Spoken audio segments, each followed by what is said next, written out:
booster update on my new Toyota Tacoma. Is it really all that?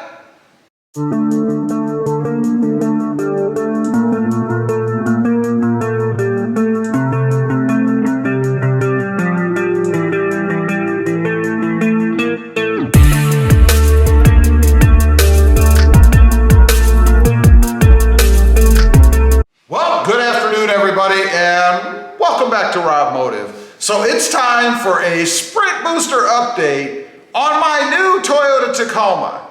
You know, if you follow the channel, then you had seen before that I put a sprint booster on my 2020 manual Tacoma, and it completely transformed that truck. You know, the truck was gutless before I put that on, and it just made it so much more fun to drive. Again, it was a manual transmission. Now, if you're not familiar with what the sprint booster does, it is a throttle lag eliminator. That's what it does. It doesn't increase power, doesn't add torque, none of that kind of stuff. It gets rid of throttle lag from the get-go. Now, what that means is when you hit the pedal, the accelerator, what used to be called a gas pedal, it goes right away. There's no hesitation.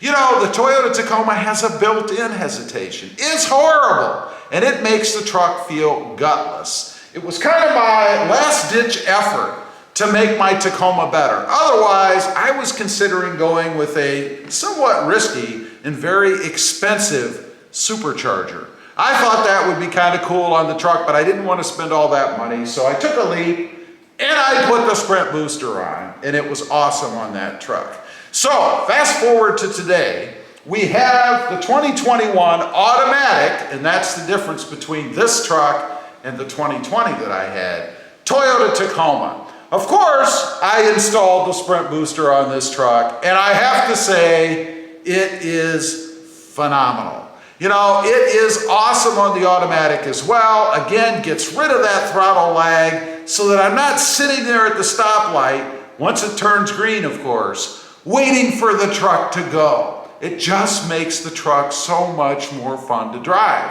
Now, how it works, there are different settings on it. There are actually 18 different settings in 2 different modes, amongst some other features, but we're gonna focus on those.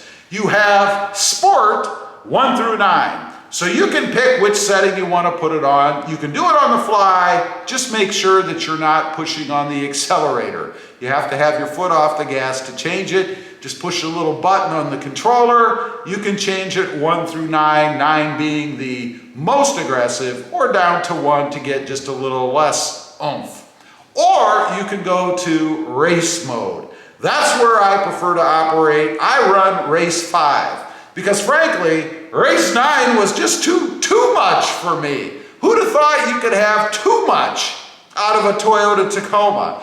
Now, what it does, it makes the gas pedal more sensitive, of course. That's why I say race 9 was too sensitive for me, because I would hit the pedal and it would go, which isn't a bad thing. I love the acceleration, but I want to be able to control it too. So race 5 was a pretty good setup for me. People run them all across the gamut. It just depends on what you're sensitive to. It saved me from spending a ton of money going to a supercharger, which I say is risky because somebody's got to get in there and rip things apart, put that on, get it all set up right, and tune it the right way. Now let's talk about a tune for a minute, because I've had a lot of comments on the channel about, well, you should have gotten the sprint booster. You should have just gone with a tune. Now, tunes are great if your buddy's the tuner and he knows what he's doing, or you want to go out, spend all the money on the software and the equipment, learn how to use it, set it up yourself. The reason I say that is because what happens if you don't like the tune that you get? I mean, you know, everything feels really good at the onset. You're there, you're with some guy in a parking lot somewhere. He does the tune, sets your truck up, you get in it, and you take off, and man, it feels good. Because anything that improves the sluggishness and the lag of the Tacoma is a benefit, right? But then you get it home and you decide, you know, this is a little too much. The gas pedal is a little too sensitive. I don't want it to be like that. Well, now what are you gonna do? You got to find that tuner again. Hopefully they're still around. Hopefully it wasn't one of these folks that travels across the region, sets up appointments, and then goes back 600 miles wherever they're at so that you can't get to them easily. And what about the money? You know, tunes aren't free. Nothing's free. They're going to charge you most likely to adapt that again. Hopefully not. Hopefully you're with somebody that's reputable and they're going to adjust it for you because maybe you just didn't like it in the end. Hopefully.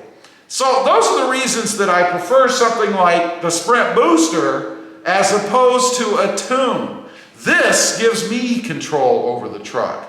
And if I don't like it, I can pull it up and return it because these folks have a money-back guarantee. And speaking of the money, I do have a discount code for this. It is RobMotive, and it'll save you $10 off the price of the Sprint Booster if you go to sprintboostersales.com.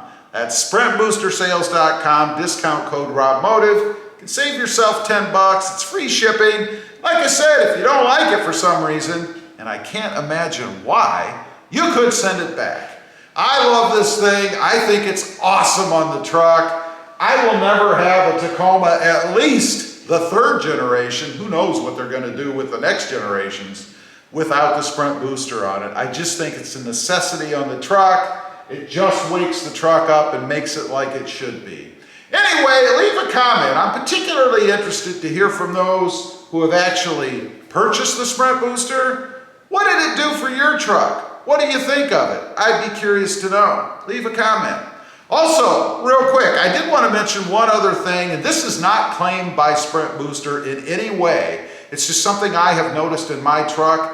And that is a fuel economy gain. I was pleasantly surprised. I picked up somewhere around a couple of miles per gallon, and the only thing I changed was the Sprint Booster. Now, what's the reason for that? This is my own theory. It's because you have to use less gas to get going. So you're not giving it more gas or overcompensating because of that lag. So that results in a fuel savings. Again, they don't claim that it gives you a fuel economy gain. It's just something that I have noticed in using the truck. Leave a comment, like I said. Let me know if you've experienced that as well. Also, real quick, I do have 2 additional channels. RobMotive JT, all about my 2020 Jeep Gladiator, and RobMotive FST, all about full-size trucks. Check them out, and if you're interested, why not subscribe? Don't forget to click that notification bell so that you don't miss out on any upcoming videos. And do me a favor. Smash that subscribe button on the way out. Thanks for watching. Stay quick out there. Bye.